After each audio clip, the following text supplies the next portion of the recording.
maintain a healthy immune system. And so it is exciting to see that there are things that we can do.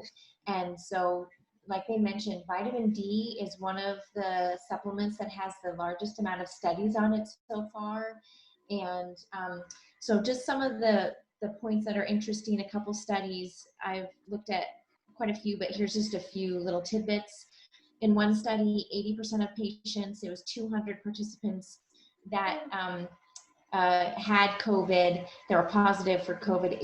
80% of them had low levels of vitamin D and were found to be deficient. They also had higher inflammatory markers. Let's see, other studies have showed that those who had adequate levels of vitamin D had a lower ICU time and lower death rate. It has been associated with it is less likely to have what's called a cytokine storm. And cytokine is that marker that creates an excess inflammatory response, which is where we see some of the really poor outcomes with COVID.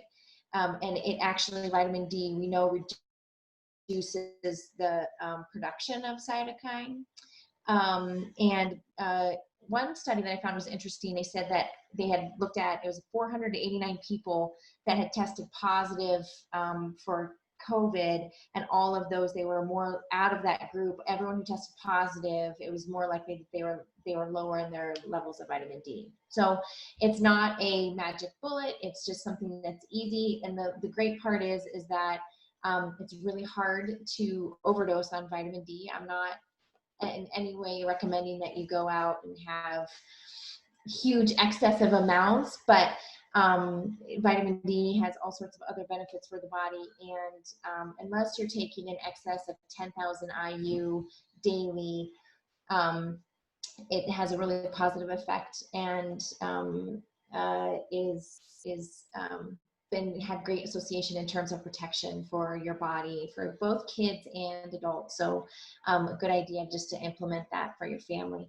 We know that vitamin C is also a huge boost and benefit for your immune system. And for both of these products or both of these vitamins, important to have it on board ahead of time. So these are things that's something real easy that we can do to be preventative. So I don't want to be a negative Nancy. I know all the statistics, the poor statistics, bad statistics, coming recently in terms of rates and death rates and ICU utilization. And so do what you can to be healthy, protect your family. And I'm also seeing huge high levels of anxiety. So like Shauna was saying, get outside. We know that high levels of stress is poor for the immune system. And so, do what you can to help relieve that anxiety in terms of the things that you love, time with your family, time outdoors if you can.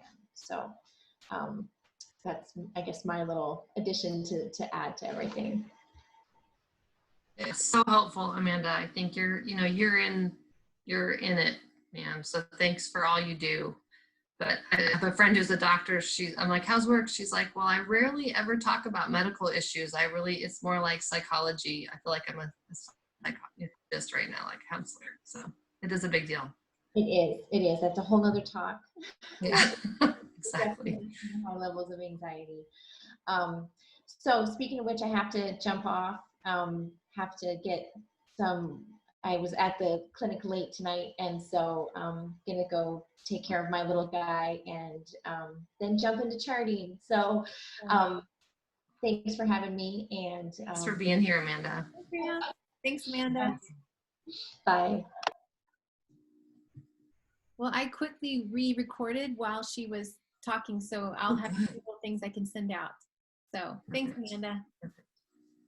And if there's any other questions, please send a quick, text to whoever invited you. That'd be really important. And I'll make sure, like Melissa, I'll make sure you get the email as well, so you can send out, me and Shauna, you guys can send out to the people that you invited the 2 recordings in. Perfect. Awesome. Thanks, you guys. Have a great night. Good to see you. Thank you. See ya. Bye. Thank you very much.